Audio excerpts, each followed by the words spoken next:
Semar. Siapakah sebenarnya Semar itu? Mengapa orang Jawa sangat menghormati tokoh yang satu ini? Dalam video kali inilah kita akan mencoba membahas tentang sosok Semar yang disebut-sebut merupakan pamomong tanah Jawa.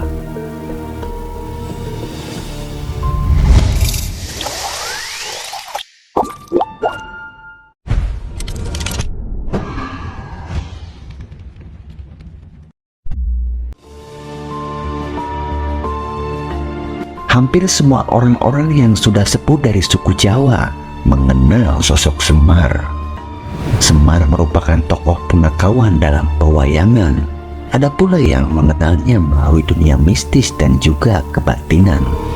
Namun generasi sekarang banyak yang tidak tahu mengenai Semar yang dikatakan sebagai pamomong tanah Jawa itu. Dalam cerita wayang, Semar dikatakan sebagai tokoh asli Indonesia karena tidak ditemukan dalam cerita Mahabharata ataupun Ramayana dari India. Lantas apakah sama antara Semar dan Eyang Ismoyo yang makamnya ada di Gunung Tidar? Menurut sejarawan Profesor Dr. Slamet Mulyono, tokoh Semar pertama kali ditemukan dalam karya sastra zaman Kerajaan Majapahit yang berjudul Sudamala. Selain dalam bentuk kakawin, kisah Sudamala juga dipahat sebagai relik dalam candi suku yang berangkat tahun 1439. Asal-usul Semar juga memiliki beberapa versi, namun semua percaya Semar sebagai dewa yang turun dari langit dan menyatu dengan kehidupan manusia. Semar memiliki tugas membimbing manusia untuk memiliki budi pekerti dan menjunjung tinggi kebenaran. Karena tugasnya Semar juga disebut sebagai dewa pamoheng satria, sinamar dadi kawulo, atau dewa pengasuh kesatria yang menyamar sebagai hamba. Seperti dikisahkan dalam kitab-kitab Manikmaya, Kanda, dan Pramayoga, Semar berasal dari alam kedewataan atau jagat para dewa. Dalam naskah Purwacarita dikisahkan, putra Sang Hyang Wenang yang bernama Sang Hyang Tunggal menikah dengan Dewi Rekatawati. Sepasang suami istri tersebut melahirkan putra berupa sebuah telur ajaib yang melesat ke hadapan kakeknya, yaitu Sang Hyang Wenang. Oleh sang kakek, telur ajaib tersebut disabda cipta menjadi 3 zat hidup yang bersifat dewa. Bagian kulit dari telur yang keras menjadi Sang Hyang Teja Mantri atau Antaga.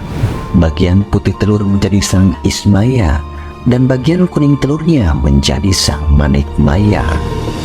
Dalam sebuah sayembara memakan gunung, Sang Teja Mantri dan Sang Ismaya kalah melawan Sang Manikmaya, sehingga mereka berdua harus turun ke Arcapada untuk menjadi pengasuh manusia-manusia keturunan Sang Manikmaya. Di Arcapada, Sang Teja Mantri atau Antaga beralih rupa dan nama menjadi Togok yang mengasuh manusia-manusia yang bersifat serakah. Sedangkan Sang Ismaya beralih rupa dan nama menjadi Semar yang menjadi pamomong kesatria-kesatria berdarah biru yang bergelimang dengan wahyu.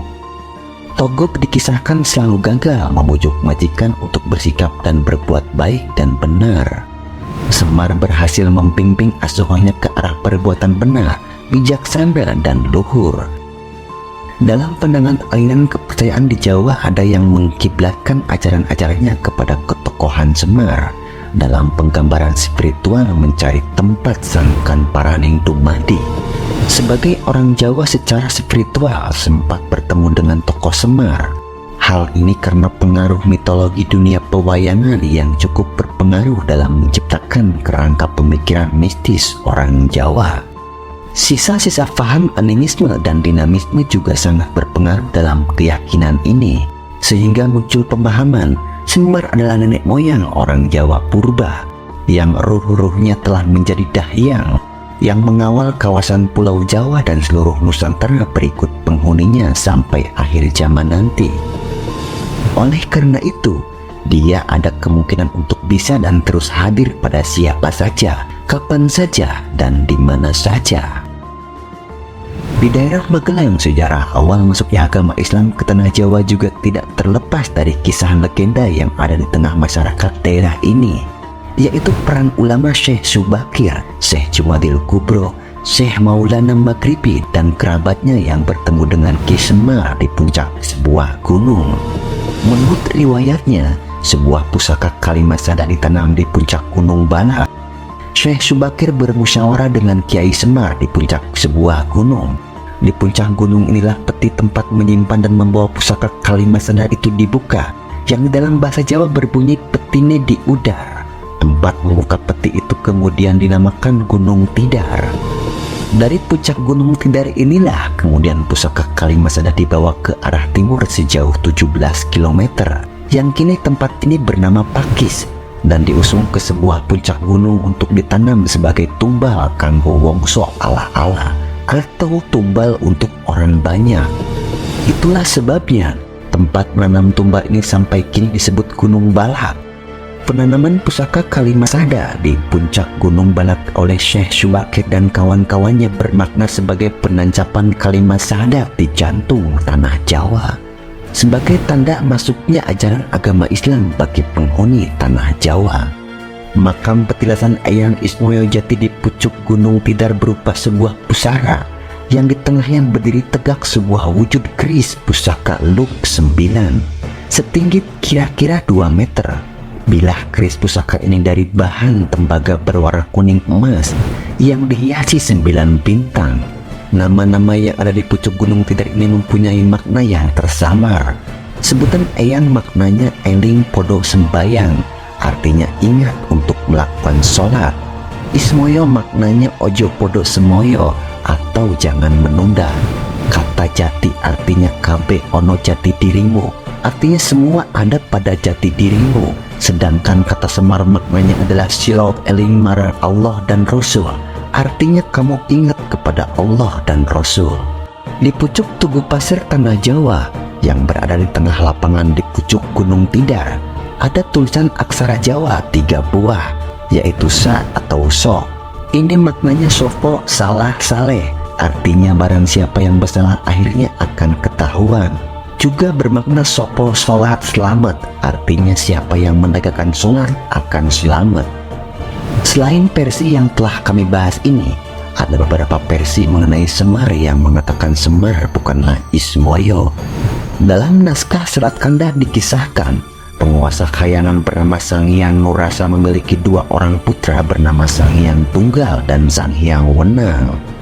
Karena Sang Hyang Tunggal berwajah jelek, maka tahta Kayangan pun diwariskan kepada Sang Hyang Wenang.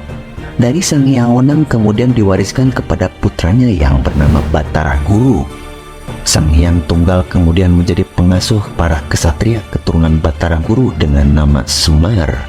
Dalam naskah Paramayoga dikisahkan Sang Hyang Tunggal adalah anak dari Sang Hyang Wenang. Sang Hyang Tunggal kemudian menikah dengan Dewi Rakti, seorang putri Raja Jin Kepiting bernama Sang Hyang Yuyu. Dari perkawinan itu lahir sebutir mustika berwujud telur yang kemudian berubah menjadi 2 orang pria. Keduanya masing-masing diberi nama Ismaya untuk yang berkulit hitam dan Manikmaya untuk yang berkulit putih. Ismaya merasa rendah diri sehingga membuat Sang Hyang Tunggal kurang berkenan. Tahta Kayangan pun diwariskan kepada Manikmaya yang kemudian bergelar Batara Guru. Sementara itu Ismaya hanya diberi kedudukan sebagai penguasa alam Sunyaruri atau tempat tinggal golongan makhluk halus. Batara sulung Ismaya yang bernama Batara Wungkuhan memiliki anak berbadan bulat bernama Janggan Samarasanta atau disingkat menjadi Semar. Ia menjadi pengasuh keturunan Batara Guru yang bernama Resi Manumanasa dan berlanjut sampai ke anak cucunya. Dalam keadaan istimewa, Ismaya dapat merasuki Semar sehingga Semar pun menjadi sosok yang sangat ditakuti bahkan oleh para dewa sekalipun. Jadi menurut versi ini Semar adalah cucu dari Ismaya. Dalam naskah Purwakanda dikisahkan Sang Hyang Tunggal memiliki 4 orang putra bernama Batara Pugu, Batara Punggung, Batara Manan, dan Batara Samba. Suatu hari terdengar kabar bahwa tahta Kayangan akan diwariskan kepada Samba. Hal ini membuat ketiga kakaknya merasa iri Samba pun diculik dan disiksa hendak dibunuh, namun perbuatan tersebut diketahui oleh ayah mereka. Sang Hyang Tunggal pun mengutuk ketiga putranya tersebut menjadi buruk rupa.